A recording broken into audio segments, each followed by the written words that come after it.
કેમ છો સ્ટુડન્ટ્સ? મજામાં? હું છું હેમલ સર અને આપણે આજે ધોરણ 12 સાયન્સ બાયોલોજી વિષય એનો નવો યુનિટ સ્ટાર્ટ કરવાનો છે કે જેનું નામ છે નિવસન તંત્ર. એને ઇંગ્લિશમાં ઇકોસિસ્ટમ પણ કહેવામાં આવે છે. આ નિવસન તંત્ર એટલે છે શું? એના વિશે આપણે સજીવો અને વસ્તીની જે પ્રસ્તાવના હતી એમાં આપણે થોડી ઘણી કદાચ વાત કરેલી કે નિવસન તંત્ર એટલે કે જૈવિક સમાજ અને અજૈવિક પર્યાવરણ વચ્ચે આંતરક્રિયા થાય ત્યારે જે એકમનું નિર્માણ થાય ને તે એકમને નિવસન તંત્ર અથવા તો ઇકોસિસ્ટમ કહેવામાં આવે છે. નિવસન તંત્ર અથવા ઇકોસિસ્ટમ એટલે શું? કે જ્યારે જૈવિક સમાજ અજૈવિક પર્યાવરણ વચ્ચે આંતરક્રિયા કરે ત્યારે રચાતું એક એકમ એટલે નિવસન તંત્ર. બરાબર? વળી પાછો આપણે એક નવો શબ્દ આવ્યો, જૈવિક સમાજ એટલે શું? તો એના માટે આપણે પાછું આગળના લેક્ચરની અંદર જવું પડે કે નિશ્ચિત વિસ્તારમાં ને પહેલાં આપણે જાતિથી વાત કરીએ. બરાબર? જાતિ એટલે શું?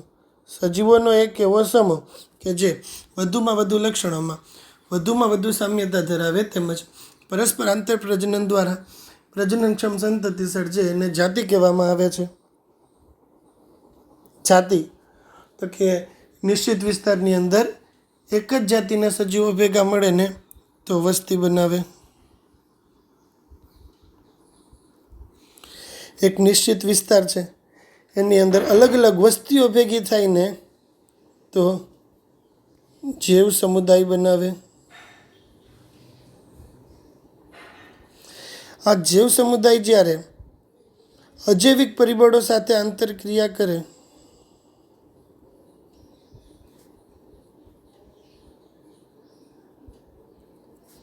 ત્યારે નિવસન તંત્રની રચના થાય છે.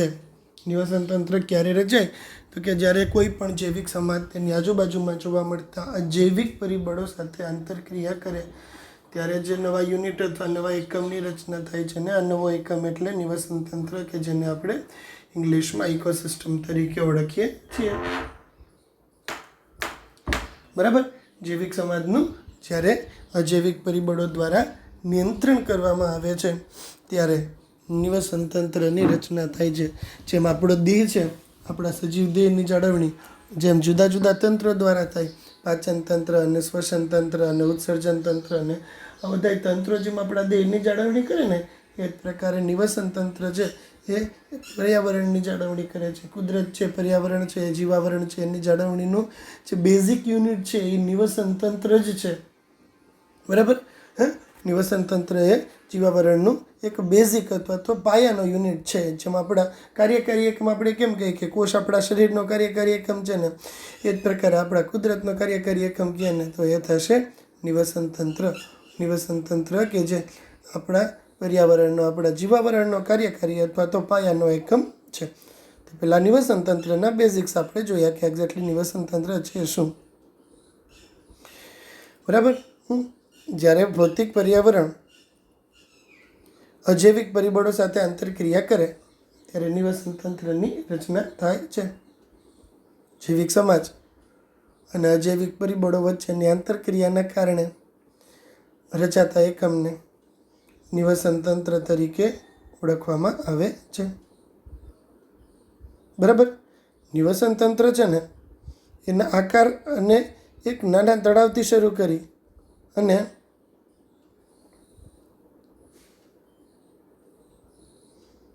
વિશાળ જંગલ અથવા મહાસાગર સુધી હોઈ શકે છે.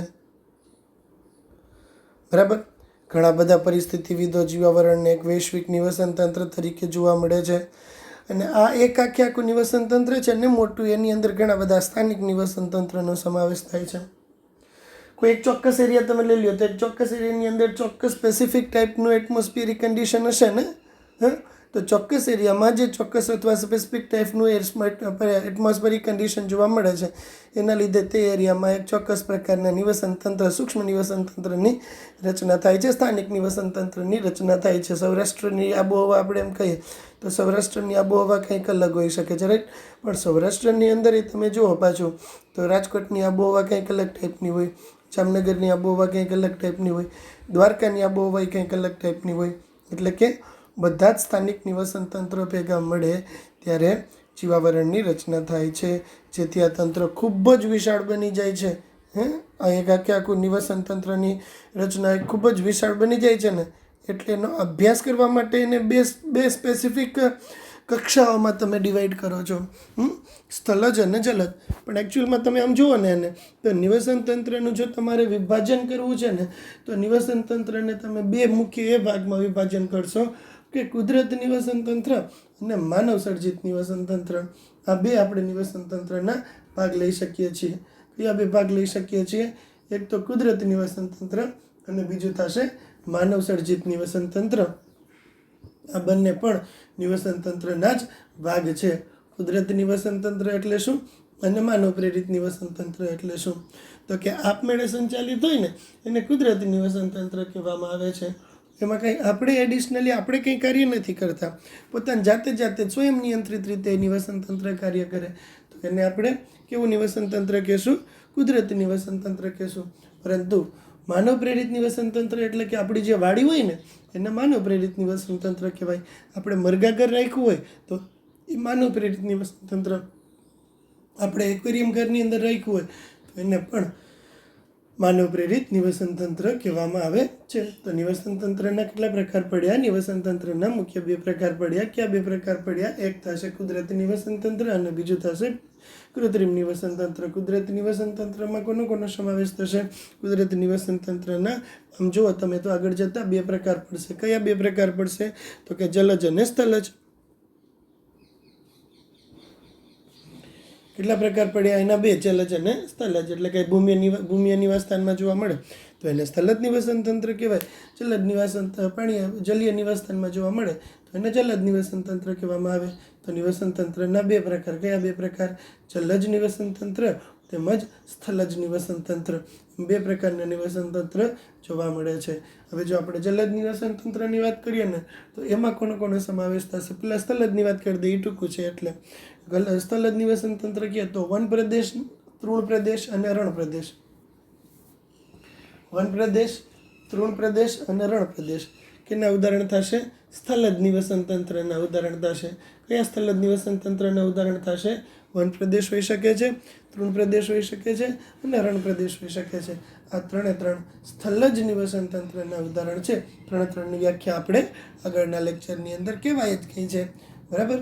જો ના યાદ હોય તો 10મા ચેપ્ટરની જે પ્રસ્તાવનાનો બીજો લેક્ચર હતો, પ્રસ્તાવના પછીનો, એની અંદર તમે આ વસ્તુ જોઈ શકો છો. તો જોઈ લેજો, સાંભળી લેજો એકવાર એમાંથી. તો જલજ નિવસન તંત્ર અને સ્થલજ નિવસન તંત્ર. સ્થલજ નિવસન તંત્ર કહે ને તો વન પ્રદેશ, તૃણ પ્રદેશ અને રણ પ્રદેશ. અને જો જલજ નિવસન તંત્ર કહે ને તો એ બે થશે.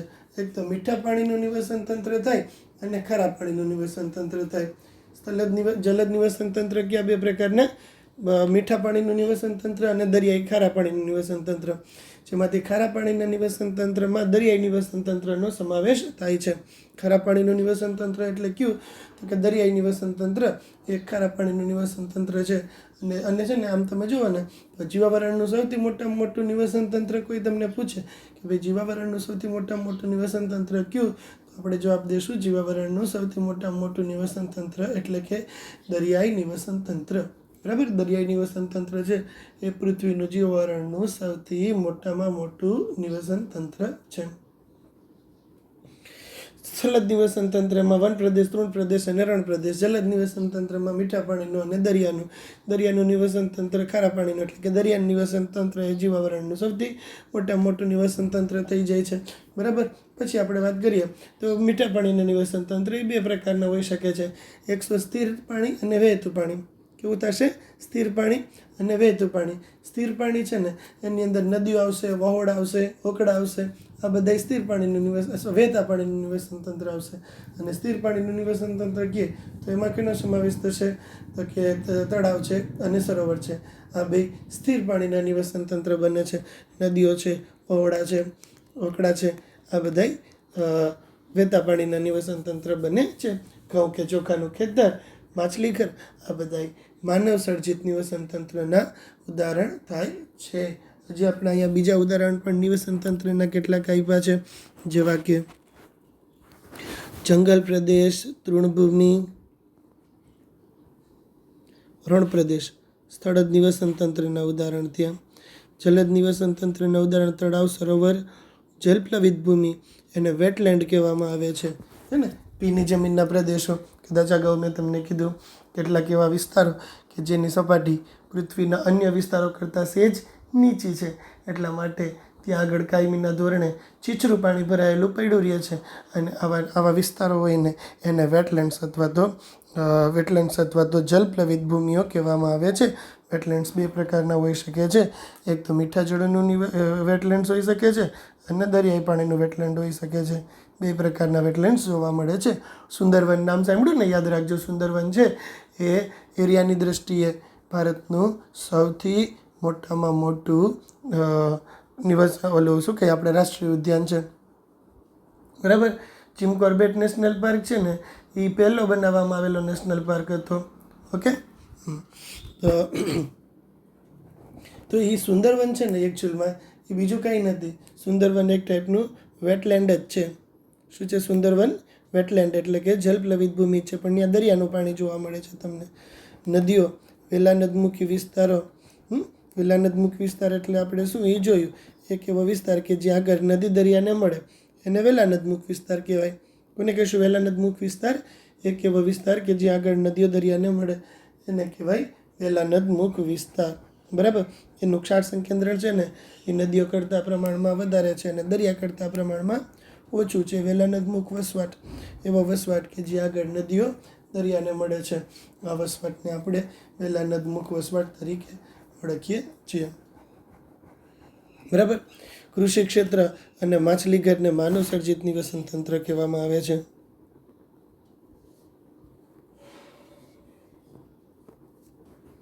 ઓકે, તો આપણે નિવસન તંત્રની બ્રીફ લીધી કે ભાઈ જ્યાં પૃથ્વીની અંદર જુદી જુદી જાતિઓ છે એ વસ્તીની રચના કરે છે.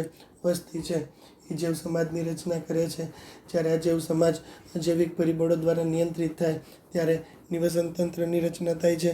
નિવસન તંત્રને પર્યાવરણના એક ક્રિયાત્મક એકમ તરીકે લઈ શકાય છે. બરાબર? જેમ આપણા દેહની જાળવણી જુદા જુદા તંત્રો કરે છે તેમ જીવાવરણની જાળવણી નિવસન તંત્ર દ્વારા થાય છે. નિવસન તંત્ર છે એ એક નાના તળાવથી શરૂ કરી અને મહાસાગર કે મોટા જંગલ સુધી નિવસન તંત્રના ઉદાહરણ થઈ શકે છે. નિવસન તંત્ર છે એને આપણે બે ભાગમાં વિભાજિત કરી શકીએ છીએ, કુદરતી અને કૃત્રિમ. કુદરતી નિવસન તંત્ર છે એની અંદર થશે જલજ અને સ્થલજ. કૃત્રિમ નિવસન તંત્રમાં આવશે ઘઉં કે ચોખાના ખેતર અને મરઘાઘર. પછી જલદ નિવસન તંત્રની અંદર સ્થળજ નિવસન તંત્ર કહે તો વન પ્રદેશ, તૃણ પ્રદેશ, રણ પ્રદેશ. જલદ નિવસન તંત્ર કહે તો મીઠા પાણીના અને જલદ નિવસન તંત્ર કહે તો નદી, તળાવ, સરોવર, દરિયા, વેટલેન્ડ્સ અને વેલાનદમુખ વસવાટ. આ જલદ નિવસન તંત્રના બધા જ ઉદાહરણો છે. ઓકે, આ ચેપ્ટરની અંદર આપણે કઈ કઈ વાત જોવાની થાય? આ ચેપ્ટરની અંદર આપણે જેમ બધા ચેપ્ટરની અંદર પ્રસ્તાવનામાં કહી દે કે ભાઈ એક્ઝેક્ટલી આખા ચેપ્ટરનો બેઝ શું છે, એવો બેઝ આપણે આ ચેપ્ટરનો વિચાર કરીએ તો આ ચેપ્ટરની અંદર આપણે સૌથી પહેલાં નિવસન તંત્રની રચના જોશું કે ભાઈ નિવસન તંત્ર છે ને એની વ્યાખ્યામાં આપણે શું કીધું? જૈવિક સમાજ અને અજૈવિક પરિબળો વચ્ચેની આંતરક્રિયા દ્વારા નિવસન તંત્રની રચના થાય એવું આપણે આગળના લેક્ચરમાં કીધું. તો અજૈવિક સમાજમાં કોણ સમાવેશ થશે? બધા જ સજીવો. અજૈવિક પરિબળોમાં કોનો સમાવેશ થશે? અજૈવિક પરિબળોની અંદર આપણે બે પ્રકારના લઈએ. ભૌતિક પરિબળો લઈ લઈએ તમે, કાર્બનિક અને આબોહવાકીય. કાર્બનિક અને આબોહવાકીય પરિબળો. કાર્બનિક કહે તો carbon, hydrogen, oxygen, nitrogen, phosphorus, પેલા જે ચોપકન્સ, calcium, magnesium, carbon, hydrogen, oxygen, phosphorus, nitrogen, calcium અને મેગ્નેશિયમ. અને કાર્બનિક કહે તો કાર્બનિકની અંદર કોણ કોણ આવશે? કાર્બનિકની અંદર આવશે, કાર્બનિકની અંદર સમાવિષ્ટ થશે કાર્બોદિત, પ્રોટીન, લિપિડ, ન્યુક્લિક એસિડ, આ બધા કાર્બનિકની અંદર સમાવિષ્ટ ઘટકો થાય છે. તો જૈવિક સમાજ જ્યારે અજૈવિક ઘટકો અને આબોહવાકીય પરિબળ કહે તો હવા, પાણી, ભેજ, વરસાદ, તાપમાન, સૂર્યપ્રકાશ, આ બધા પરિબળો છે એ આ બધા અજૈવિક પરિબળો થયા જે નિવસન તંત્રની રચના કરે છે. જૈવિક પરિબળો કહે તો સજીવોનો સમાવેશ થાય છે. સજીવ છે એ જૈવિક પરિબળ તરીકે કાં તો ઉત્પાદક હોઈ શકે છે, કાં તો ઉપભોગી હોઈ શકે છે, અને કાં તો વિઘટક હોઈ શકે છે. 3 પ્રકારના સજીવોના લેવલની આપણે વાત કરવાની થાય. તો આને આપણે નિવસન તંત્રની રચના કહેવાય, જે આગળ આપણે ડિટેલમાં અભ્યાસ કરશું. પછી ઉર્જાનો પ્રવેશ. કેવી રીતે નિવસન તંત્રમાં ઉર્જા પ્રવેશે છે? ઉત્પાદકતા, એટલે કે જ્યારે વનસ્પતિ હરિતદ્રવ્ય ધરાવતી લીલી વનસ્પતિ સૂર્યપ્રકાશની હાજરીમાં પ્રકાશ સંશ્લેષણની ક્રિયાની શરૂઆત કરે ને ત્યારે નિવસન તંત્રમાં ઉર્જાનો પ્રવેશ થાય છે. નિવસન તંત્રમાં ઉર્જાનો પ્રવેશ ક્યારે થાય છે? જ્યારે હરિતદ્રવ્ય ધરાવતી લીલી વનસ્પતિ સૂર્યપ્રકાશની હાજરીમાં પ્રકાશ સંશ્લેષણની ક્રિયાની શરૂઆત કરે ત્યારે નિવસન તંત્રમાં ઉર્જાનો પ્રવેશ થાય છે. બરાબર. પછી શું થશે? તો કે આ શૃંખલા બને. આ શૃંખલામાં શું થશે? આપણા ભક્ષણવાળા ટોપિકમાં જોયું કે એક સજીવ બીજા સજીવનો ખોરાક તરીકે ઉપયોગ કરે. લાઈક ઉત્પાદકો છે એ વનસ્પતિનો ખોરાક તરીકે ઉપયોગ કરે છે. ઉત્પાદકો તૃણારીઓ વનસ્પતિનો ખોરાક તરીકે ઉપયોગ કરે. માંસાહારીઓ તૃણારીઓનો ખોરાક તરીકે ઉપયોગ કરે. તો આમ તમે જોશો ને તો દરેક સજીવ છે એ આગળના સજીવને આહાર તરીકે ઉપયોગમાં લે. એના લીધે શું થાય છે? આ શૃંખલા, આ ચાળ છે ને એના લીધે ઉર્જાનું સ્થળાંતરણ થાય છે. શું થાય છે? ઉર્જાનું સ્થળાંતરણ. એટલે કે વનસ્પતિ પ્રકાશ સંશ્લેષણ દ્વારા જે ઉર્જા બનાવે એ ઉર્જા તૃણારીઓને આપે. તૃણારીઓમાંથી આ ઉર્જા માંસાહારીઓને પ્રાપ્ત થાય. માંસાહારીઓમાંથી આ ઉર્જા વિઘટકોને પ્રાપ્ત થાય. તો આ પ્રકારે ઉર્જાનું એક લેવલમાંથી બીજા લેવલમાં સ્થળાંતરણ થાય છે. અને સૌથી છેલ્લે ઉર્જાનો નિકાલ અને ઉર્જાનો વ્યય, એટલે કે વિઘટકો આવશે. વિઘટકો શું કરશે? પહેલાં ઉત્પાદકો છે એ પ્રકાશ સંશ્લેષણ દ્વારા ખોરાક બનાવશે. બરાબર. પછી ઉપભોગીઓ આવશે કે જેના લીધે ઉર્જાનું એક લેવલમાંથી બીજા લેવલમાં સ્થળાંતરણ થાય છે. અને પછી સૌથી છેલ્લે વિઘટકો આવશે. વિઘટકો શું કરશે? વિઘટકો છે ને આ જે ઉર્જા છે ને એને મતલબ પોષક દ્રવ્યોનું ચક્રીયકરણ કરશે, વિઘટન કરશે અને ઉર્જા વ્યય સાથે સંકળાયેલા છે. આની સાથે સાથે આપણે વિવિધ ચક્રો એટલે કે સાયકલ્સ, વિવિધ શૃંખલાઓ એટલે કે ચેન્સ, આહાર જાળ એટલે કે વેબ્સ, એના સંબંધો વિશે પણ જોઈશું કે જે તંત્ર અને તેના આંતર સંબંધો અંતર્ગત આ ઉર્જા પ્રવાહોના પરિણામ સ્વરૂપે સર્જન પામ્યા છે. બરાબર. ઉર્જા અને આના લીધે બીજી જુદી જુદી કાર્ય થવાના હતા ને એ બધા કાર્ય વિશે આપણે આ ચેપ્ટરની અંદર બ્રીફમાં અભ્યાસ કરવાનો છે. ઓકે. તો આપણે પ્રસ્તાવના લીધી આ પાઠની. બરાબર. હવે એક ટોપિક પહેલાં નિવસન તંત્રની સંરચના અને કાર્યકી વિશે આપણે જોઈએ. પછી બીજી વસ્તુ વિશે જોશું. પ્રકરણ 13ની અંદર તમે જોયું કે નિવસન તંત્રના ઘટકો કયા કયા પ્રકારના થાય છે. જૈવિક અને અજૈવિક ઘટકો નિવસન તંત્રના જોવા મળે છે. નિવસન તંત્રની અંદર કયા બે ઘટકો જોવા મળે છે? જૈવિક અને અજૈવિક. Biotic and abiotic factors. Biotic factors એટલે કે જૈવિક ઘટકો અને એબાયોટિક ફેક્ટર્સ એટલે કે અજૈવિક ઘટકો. કે જ્યાં જૈવિક ઘટકોની અંદર કોનો સમાવેશ થશે? તો કે સજીવોનો સમાવેશ થાય. સજીવ કયા પ્રકારના હોઈ શકે? સજીવ 3 પ્રકારના હોઈ શકે. કયા 3 પ્રકારના સજીવ હોઈ શકે છે? ઉત્પાદક હોઈ શકે છે, ઉપભોગી હોઈ શકે છે અને વિઘટક હોઈ શકે છે. એમ 3 પ્રકારના સજીવો હોઈ શકે છે. કયા 3 પ્રકારના સજીવો હોઈ શકે છે? ઉત્પાદક હોય, ઉપભોગી હોય અને વિઘટક હોય. 3 પ્રકારના સજીવો હોઈ શકે છે. અજૈવિક ઘટકો મેં તમને કીધું એમ ક્યાં થશે? તો કે હવા, પાણી, જમીન, ભેજ, વરસાદ, પ્રકાશ, પવન. પછી ભેજ એ થઈ ગયા. પછી કાર્બનિક ઘટક તરીકે કાર્બોદિત, લિપિડ અને પ્રોટીન હોઈ શકે છે. પછી અકાર્બનિક ઘટક તરીકે જુદા જુદા ખનિજ પોષક તત્વો હોઈ શકે છે. તો આ બધા ઘટકો છે નિવસન તંત્રની રચના કરે છે. તમે જોયું અને અભ્યાસ કર્યો કે કેવા પ્રકારના જૈવિક અને અજૈવિક પરિબળો સ્વતંત્ર રીતે એકબીજાને તથા તેમના પરિસરને પ્રભાવિત કરે છે. આ બધા ઘટકો છે એ એકબીજાને પણ પ્રભાવિત કરે છે અને એના પરિસરને પણ પ્રભાવિત કરે છે. ચાલો હવે આ ઘટકોનું સંકલિત સ્વરૂપ જોઈએ અને જાણીએ કે નિવસન તંત્રની અંદર ઉર્જા પ્રવાહ કેવી રીતે થાય છે.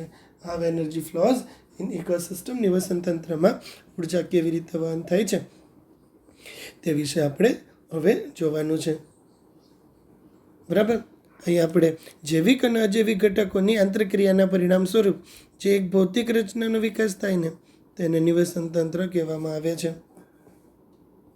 જૈવિક અને અજૈવિક ઘટકો વચ્ચેની આંતરક્રિયાના પરિણામ સ્વરૂપે રચાતી એક ભૌતિક રચના એને આપણે નિવસન તંત્ર તરીકે ઓળખીએ છીએ. નિવસન તંત્ર એટલે શું? જ્યારે જૈવિક સમાજ અજૈવિક ઘટકોની વચ્ચે સાથે આંતરક્રિયા કરે ત્યારે રચાતું એક એકમ નિવસન તંત્ર. એટલે કે જૈવિક સમાજ અને અજૈવિક ઘટકોની આંતરક્રિયાનું પરિણામ એ દરેક નિવસન તંત્રની એક લાક્ષણિકતા છે. નિવસન તંત્રની વનસ્પતિઓ અને પ્રાણી જાતિઓની ઓળખ તથા ગણના તેની જાતિઓના સંગઠન પ્રસ્તુત કરે છે. એમાં કેટલી વનસ્પતિઓ અને કેટલા પ્રાણીઓ જોવા મળે છે એની તમે ઓળખ અને એનું કેલ્ક્યુલેશન કરો તો એ નિવસન તંત્રની ગણના તરીકે એને ઓળખવામાં આવે છે.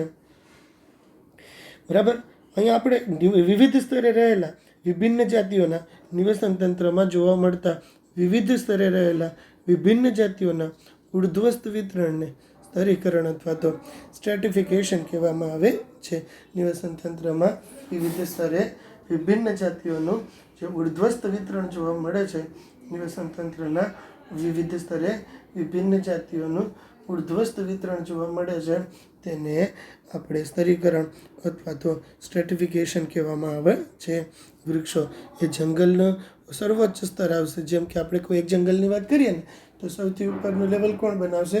વૃક્ષો બનાવશે. એના નીચેનું લેવલ ક્ષુપ બનાવશે અને છોડ અથવા તો તૃણ એ સૌથી નીચેના લેવલ ઉપર આવશે. જો નિવસન તંત્રના વિવિધ સ્તરે રહેલા નિવસન તંત્રમાં જોવા મળતા વિવિધ સ્તરે રહેલા વિભિન્ન જાતિઓના ઉર્ધ્વસ્થ વિતરણને સ્તરીકરણ કહેવામાં આવે છે. બરાબર. જંગલ છે એની અંદર સૌથી ઉપરનું લેવલ કોણ બનાવે? વૃક્ષ બનાવે. એનાથી નીચેનું લેવલ કોણ બનાવશે? એનાથી નીચેનું લેવલ બનાવશે ક્ષુપ. એનાથી નીચેનું લેવલ બનાવશે તૃણ અથવા તો છોડ. તો આમ નિવસન તંત્રમાં તમને વિવિધ જાતિઓનું ઉર્ધ્વસ્થ વિતરણ જોવા મળે છે. એને આપણે સ્તરીકરણ કહેવામાં આવે છે. સ્તરીકરણ તમને વન પ્રદેશમાં સરસ દેખાય, પાછું રણ પ્રદેશમાં તમે જાઓ તો તમને આવું સ્તરીકરણ જોવા મળે નહીં. કારણ કે ત્યાં જાતિઓ છે એ અનઇવન સ્પ્રેડ થયેલી હોય. એક સરખી રીતથી જાતિઓનું સ્પ્રેડિંગ તમને નથી જોવા મળતું. એટલા માટે ઉત્પાદકતા અથવા તો પ્રોડક્ટિવિટી, વિઘટન, શક્તિ પ્રવાહ અને પોષણ ચક્ર અહીંયા નિવસન તંત્રના જ્યારે તમે આ બધા નિવસન તંત્રને એક એકમ તરીકે લો ને તો નિવસન તંત્ર કયા કયા 4 કામ કરે? તો કે પહેલું કામ કરે નિવસન તંત્ર ઉત્પાદકતાનું, બીજું કામ કરે નિવસન તંત્ર એનર્જી ફ્લોનું, ત્રીજું કામ કરશે વિઘટનનું, અને વિઘટન થશે ને એટલા માટે પોષક દ્રવ્યોનું ચક્રીય વહન પણ થાય છે. તો નિવસન તંત્રના 4 કાર્ય ઉત્પાદકતા, વિઘટન, શક્તિ પ્રવાહ અને પોષક ચક્ર. બરાબર.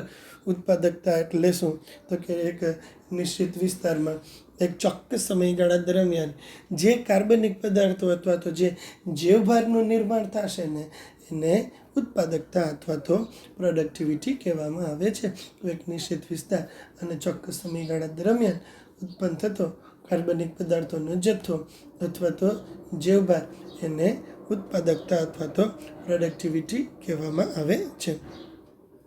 ઓકે.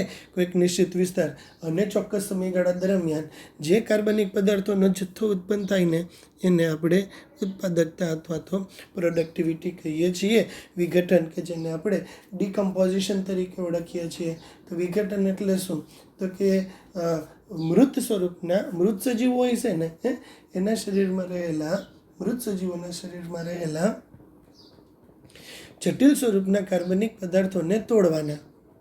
મૃત સજીવ શરીરમાં રહેલા જટિલ સ્વરૂપના કાર્બનિક પદાર્થોને તોડવાના અને મૃત સજીવ શરીરમાં રહેલા જટિલ કાર્બનિક પદાર્થોને તોડી અને એને સરળ સ્વરૂપના અકાર્બનિક ક્ષાર અથવા આયનમાં રૂપાંતરિત કરવાની એક ક્રિયા જે થાય ને એને વિઘટન કહેવામાં આવે છે. જટિલ સ્વરૂપના કાર્બનિક પદાર્થોને તોડી એને સરળ સ્વરૂપના અકાર્બનિક ક્ષાર અથવા આયનમાં રૂપાંતરિત કરવાની પ્રક્રિયાને વિઘટન અથવા તો ડીકમ્પોઝિશન તરીકે ઓળખવામાં આવે છે. બરાબર. શું કામ એને વિઘટનની શું કામ જરૂરી છે? કારણ કે જો વિઘટનની પ્રક્રિયા થશે ને તો જ આ દ્રવ્યો છે એ જીવાવરણની અંદર પાછા ઠલવાશે અને જીવાવરણની અંદર પાછા ઠલવાયેલા આ દ્રવ્યો વિવિધ સજીવો દ્વારા ઉપયોગમાં લેવામાં આવશે. બરાબર. ઉત્પાદકતા અથવા તો પ્રોડક્ટિવિટી કે જેને આપણે વ્યાખ્યા શું કીધું? કોઈક નિશ્ચિત વિસ્તાર અને કોઈ ચોક્કસ સમયગાળા દરમિયાન જે કાર્બનિક પદાર્થોનો જથ્થો ઉત્પન્ન થાય એને ઉત્પાદકતા કહેવાય. વિઘટન એટલે કે ડીકમ્પોઝિશન જટિલ સ્વરૂપના કાર્બનિક પદાર્થોને તોડી એને સરળ સ્વરૂપના કાર્બનિક ક્ષાર અથવા આયનમાં રૂપાંતરિત કરવાની ક્રિયા એને વિઘટન કહેવામાં આવે છે. અને વિઘટનની આ પ્રક્રિયા દ્વારા જે તે દ્રવ્યો પર્યાવરણમાં પાછા ઠલવાય છે અને આ દ્રવ્યો અન્ય સજીવો દ્વારા ફરી પાછા એકવાર ઉપયોગમાં પણ લેવામાં આવે છે. પછી આવે છે શક્તિ પ્રવાહ કે જે આપણે એની અંદર કેનો સમાવેશ થશે શક્તિ પ્રવાહમાં? તો કે શક્તિ પ્રવાહ છે ને એની અંદર આવશે એનર્જી ફ્લો. એક નિવસન તંત્રના એક લેવલમાંથી બીજા લેવલમાં ઉર્જાનું જે વહન થાય, ઉત્પાદકો પ્રકાશ સંશ્લેષણ દ્વારા જે ઉર્જા બનાવે એ તૃણાહારીઓને આપે, તૃણાહારીઓમાંથી માંસાહારીઓને મળે, માંસાહારીઓમાંથી વિઘટકોને મળે. આમ નિવસન તંત્રની અંદર જે સમગ્ર પ્રક્રિયા ચાલુ રહેતી હોય છે એને શક્તિ પ્રવાહ તરીકે ઓળખવામાં આવે છે. એના પછી આવે છે ન્યુટ્રિયન્ટ સાયકલ અથવા તો પોષક દ્રવ્યોનું ચક્રીય વહન. કેવી રીતે થાય છે પોષક દ્રવ્યોનું ચક્રીય વહન? તો કે જે તે દ્રવ્ય હોય ને જો ભૌતિક સૃષ્ટિમાંથી જીવ સૃષ્ટિમાં જાય અને જીવ સૃષ્ટિમાંથી ફરી પાછા એક વખત ભૌતિક સૃષ્ટિમાં ચક્રીય રીતે જતા રહીએ. કોઈ પણ દ્રવ્ય છે એનું ભૌતિક સૃષ્ટિમાંથી જીવ સૃષ્ટિમાં અને જીવ સૃષ્ટિમાંથી ભૌતિક સૃષ્ટિમાં જે ચક્રીય વહન થાય ને એને આપણે પોષણ ચક્રણ કહેવામાં આવે છે. રાઈટ કે નહીં? જે તે દ્રવ્ય ભૌતિક સૃષ્ટિમાં હતા ત્યાંથી વહન પામી અને જીવ સૃષ્ટિમાં જાય, જીવ સૃષ્ટિમાંથી ફરી પાછા એક વખત વહન પામે અને ભૌતિક સૃષ્ટિની અંદર આવી જશે. તો આમ ભૌતિક સૃષ્ટિમાંથી જીવ સૃષ્ટિમાં જે ઉત્પાદકો છે ને, સાંભળજો, ઉત્પાદકો આ દ્રવ્યોને ભૌતિક સૃષ્ટિમાંથી જીવ સૃષ્ટિમાં લઈ આવે અને વિઘટકો હોય ને એ વિઘટકો આ દ્રવ્યોને જીવ સૃષ્ટિમાંથી ફરી પાછું એક વખત ભૌતિક સૃષ્ટિમાં લઈ જાય છે. તો આમ કોઈ પણ દ્રવ્ય છે એ ભૌતિકમાંથી જીવ અને જીવમાંથી ભૌતિક સૃષ્ટિમાં જે સતત સાયકલિંગ થતું રહેશે. કારણ કે નહીંતર તો ખાલી થઈ જાય ને. હાલ આપણે નહોતું જોયું ઓલા ટોપિકની અંદર કે વનસ્પતિ આપણે એમ છે કે ભાઈ વનસ્પતિ તો સ્વાવલંબી છે. વનસ્પતિ ભલે ને સ્વાવલંબી રહી પણ વનસ્પતિને પ્રકાશ સંશ્લેષણની ક્રિયા કરવા માટે કે અન્ય કોઈ પણ ક્રિયાઓ કરવા માટે જે ખનિજ પોષક તત્વો જોશે ને એ ખનિજ પોષક તત્વો જેટલા અવેલેબલ છે એટલા જ આપણી પાસે છે. પણ એક વખત એ ખનિજ પોષક તત્વો ખાલી થઈ જાય તો વનસ્પતિને નહીં મળી રહે પછી. તો આ ખનિજ પોષક તત્વોની પુનઃપ્રાપ્તિ સતત વનસ્પતિને થતી રહે ને એટલા માટે વનસ્પતિની અંદર પોષક દ્રવ્યોનું ચક્રીય વહન થતું જોવા મળે છે. નિવસન તંત્રમાં પોષક દ્રવ્યોનું ચક્રીય વહન જોવા મળે છે. તો આજે આપણે વાત જોઈને એ બધી કેની વાત કરી? નિવસન તંત્રના સામાન્ય કાર્ય. નિવસન તંત્રએ કયા સામાન્ય કાર્ય કરવાના છે એની વાત આપણે કરવાની થાય. ઓકે, અહીંયા આપણે એક એક્ઝામ્પલ આપ્યું છે. તળાવના નિવસન તંત્રનું એક એક્ઝામ્પલ આપ્યું છે. કેનું એક્ઝામ્પલ છે? તળાવના નિવસન તંત્રનું એક એક્ઝામ્પલ આપી અને એક્ઝેક્ટલી નિવસન તંત્ર શું હોય, નિવસન તંત્રની અંદર કયા સજીવો હોય, નિવસન તંત્રમાં કેવા કાર્યો થાય એનું એક ટૂંકમાં સમજાવવાનો પ્રયત્ન આપણે ખાલી એક આના એક્ઝામ્પલ દઈને આપવામાં આવ્યો છે. બરાબર. જલદ નિવસન તંત્રની પ્રકૃતિને આપણે જો સમજવી હશે ને મિત્રો, તો જલદ નિવસન તંત્રની પ્રકૃતિને સમજવા માટે એક નાના તળાવનું ઉદાહરણ લઈએ આપણે. બરાબર. કે જે એક સ્વયં અને સ્થાયી એકમ છે અને અપેક્ષિત રીતે સરળ ઉદાહરણ છે જે એક જલદ નિવસન તંત્રમાં સારી જટિલ આંતરક્રિયાઓની પણ સમજ આપે છે. બરાબર. તળાવ છે ને એ છીછરા પાણીનું શેલો વોટર જ છે. શેલો એટલે છીછરું, યાદ રાખજો. તળાવ કે જે છીછરા પાણી અથવા શેલો વોટરનું સંગ્રહ સ્થાન છે. અને એની અંદર ઉપર જે તમને 4 ઘટકો કીધા એ 4 ઘટકો મૂળભૂત ઘટકો સારી રીતે પ્રદર્શિત થાય છે. પાણી એ એક અજૈવિક ઘટક છે કે જેમાં બધા જ કાર્બનિક અને અકાર્બનિક ઘટકો આવેલા છે. પાણી એક અજૈવિક ઘટક છે કે જેની અંદર બધા જ કાર્બનિક અને અકાર્બનિક પદાર્થો ભળેલા હોય છે. બરાબર. તળાવના તળિયે સેન્દ્રિય તત્વોથી સભર માટીની જમાવટ થાય છે. શું કામ? કારણ કે જલદ નિવસન તંત્રની અંદર જે કંઈ પણ સજીવો મૃત્યુ પામે એ મૃત પામેલા સજીવો સીધા ક્યાં વયા જશે? તળિયે વયા જશે. અને મૃત્યુ પામેલા સજીવો કે જે તળિયે વયા ગયા ને એ સજીવોનું વિઘટન તળિયાના ભાગમાં જ થશે. મૃત્યુ પામેલા સજીવો વયા ગયા સીધા તળિયે અને આ દ્રવ્યોનું વિઘટન પણ તળિયાના ભાગે જ થાય છે. એટલા માટે તળાવના તળિયે કાર્બનિક તત્વોથી સેન્દ્રિય તત્વોથી સભર એક માટીની જમાવટ થાય છે. બરાબર. સૂર્ય ઉર્જાનો પ્રવેશ, તાપમાનનું ચક્ર, દિવસની અવધિ તેમજ અન્ય આબોહવાકીય પરિસ્થિતિ.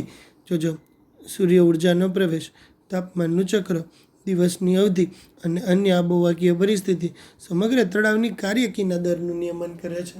તળાવની કાર્યકીનો દર કોણ નિયંત્રિત કરે છે? તો કે કેટલા સૂર્ય ઉર્જાનો પ્રવેશ કેટલે સુધી થાય છે. કારણ કે આપણે જોયું ને અગાઉ આપણે આગળના ટોપિકની અંદર આપણે જોયું કે જલદ નિવસન તંત્ર છે. ધારો કે તો જલદ નિવસન તંત્રના બધા જ લેવલ સુધી તળિયા સુધી પાણી પહોંચતું નથી. જલદ નિવસન તંત્ર હોય તો એમાં તળિયા સુધી બધી વખતે પાણી પહોંચે નહીં. પહોંચે બધી વખતે તળિયા સુધી પાણી? તો કે ના પહોંચે બધી વખતે તળિયા સુધી પાણી. હવે તળિયા સુધી પાણી તો પહોંચતું નથી તો શું કરવાનું? તો કે તળિયા સુધી પાણી પહોંચતું નથી ને એટલા માટે સૂર્યપ્રકાશ પહોંચતો નથી ને એટલા માટે તો જોયું તો યાદ આવે કે રાતે લીલ છે એ સૌથી તળિયે જોવા મળે છે. તો આબોહવાકીય પરિસ્થિતિ સમગ્ર તળનું નિયમન કરે છે. અહીંયા ઉત્પાદક તરીકે કોણ હશે? સ્વયંપોષી ઘટક તરીકે કોણ હોય?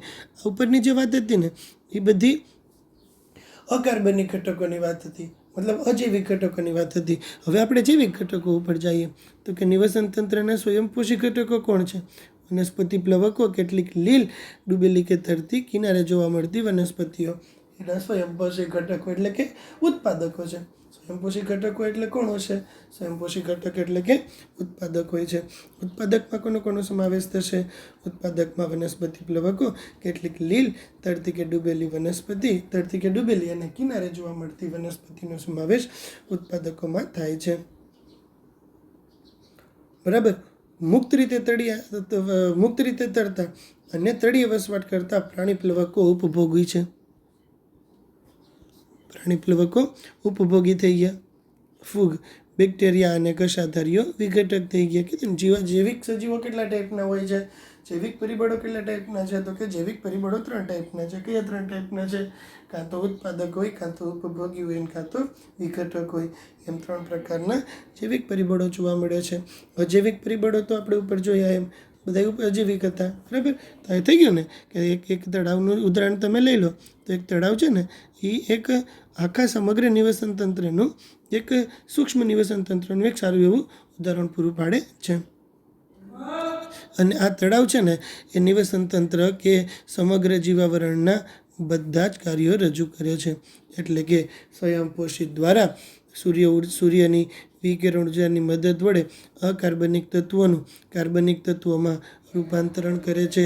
પ્રકાશ સંશ્લેષણની ક્રિયા કરે ને એટલે માટે સૂર્યમાંથી આવતી વિકિરણીય ઉર્જાની મદદ વડે અકાર્બનિક તત્વોનું કાર્બનિક તત્વોમાં રૂપાંતરણ કરે.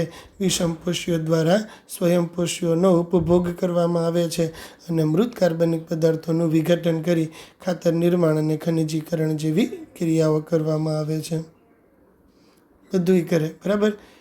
પહેલાં સૂર્ય ઉર્જાની મદદ વડે અકાર્બનિક પદાર્થોનું કાર્બનિક પદાર્થોમાં રૂપાંતરણ એટલે કે ઉર્જા પ્રવેશ કરાવે. બરાબર. વિષમપોષીઓ દ્વારા ઉપભોગ એટલે કે ઉર્જાનું વહન થાય છે અને વિઘટકો દ્વારા વિઘટન થાય, ખાતર નિર્માણ અને ખનિજીકરણ થાય. ત્યારે આ ઘટકો વનસ્પતિ દ્વારા પુનઃ ઉપયોગમાં લઈ શકાય ને એવા સ્વરૂપમાં ફેરવાઈ જાય છે. ઉચ્ચ પોષક સ્તરો તરફની ઉર્જાનું એકમાર્ગી વહન તથા પર્યાવરણમાં ઉષ્મા સ્વરૂપે તેમનો અપવ્યય એનો ઘટાડો કરે છે. જ્યારે નિવસન તંત્રની અંદર ઉર્જાનું એક લેવલમાંથી બીજા લેવલમાં વહન થાય છે ને ત્યારે ઉર્જા વ્યય થાય છે. બરાબર. નિવસન તંત્રનું જ્યારે નિવસન તંત્રમાં જ્યારે ઉર્જા તેના એક લેવલમાંથી બીજા લેવલની અંદર વહન પામશે ને ત્યારે શું થશે તો કે ઉર્જાનો વ્યય થાય છે. બરાબર છે. એટલે કે ઉર્જાનો અપવ્યય થાય છે. આ પ્રકારે એક તળાવનું નિવસન તંત્ર છે એ તમને એક્ઝામ્પલ આપણે બોર્ડની અંદર 3 માર્ક્સની અંદર થિયરીમાં પૂછી શકાય કે તળાવનું ઉદાહરણ આપી અને નિવસન તંત્રની રચના સમજાવો. બરાબર. તો કે ભાઈ વનસ્પતિ છે એ ઉત્પાદક તરીકે વર્તે, પ્રકાશ સંશ્લેષણની ક્રિયા કરે ત્યારે અકાર્બનિક પદાર્થોને કાર્બનિક પદાર્થોમાં રૂપાંતરણ કરે, વિષમપોષીઓ દ્વારા સ્વયંપોષી ઘટકોનો ઉપયોગ એટલે કે ભક્ષણ કરવામાં આવે, મૃત કાર્બનિક પદાર્થોનું વિઘટન અને ખનિજીકરણ કરી સ્વયંપોષીઓ દ્વારા પુનઃ ઉપયોગ માટે એને પાછા મુક્ત કરવામાં આવે અને આ ઘટના સતત પુનરાવર્તન થતી રહે. વળી સાથોસાથ જ્યારે ઉર્જા છે એ એક લેવલમાંથી બીજા લેવલ સુધી પહોંચે છે ને ત્યારે ઉર્જાનો જથ્થો નિવસન તંત્રની અંદર વ્યય પણ પામે છે, અપવ્યય પણ થાય છે. ઓકે, તો આખી વાત આપણે જલદ નિવસન તંત્રની ઉદાહરણ દ્વારા સમજ્યા. નિવસન તંત્રની સામાન્ય વાત કરી અને પ્રકાર જોયા, ઘટકો જોયા, સ્તરીકરણ જોયું, નિવસન તંત્રના સામાન્ય કાર્ય જોયા. આ બધું મેં તમને આજે ભણાવ્યું ને એ બધી વસ્તુ અગાઉના દિવસોમાં જાજી ડિટેલ સાથે કરવાની છે. જાજી ડિટેલ સાથે લખશી. કાલના લેક્ચરમાં આપણે ઉત્પાદકતાની વાત કરશું. છે પહેલો ટોપિક ઉત્પાદકતા, બીજું વિઘટન આવે તો પછી કાલ ઉત્પાદકતા પતી જાય તો ભેગું વિઘટન પણ આપણે શરૂ કરી દઈએ. જો વિઘટન એટલે જે કાંઈ જે પ્રસ્તાવનાનો આપણે ખબર જ છે, કોઈ પણ નવો લેક્ચર ચાલુ થાય, નવો ચેપ્ટર ચાલુ થાય એટલે ફર્સ્ટ લેક્ચર તો પ્રસ્તાવનાનો જોઈએ કે જેને અંતર્ગત આપણે આખા ચેપ્ટરની અંદર કઈ વસ્તુ ઇન્ક્લુડ કરવાની થશે ને તે વિશે વાત કરતા હોઈએ છીએ. ઓકે, તો આજનો લેક્ચર શાંતિથી સાંભળી લેજો, સમજી લેજો, યાદ રાખવાનો પ્રયત્ન કરજો. બરાબર. નવા લેક્ચર માટે કાલે મળીએ. ત્યાં સુધી good bye, have a nice time.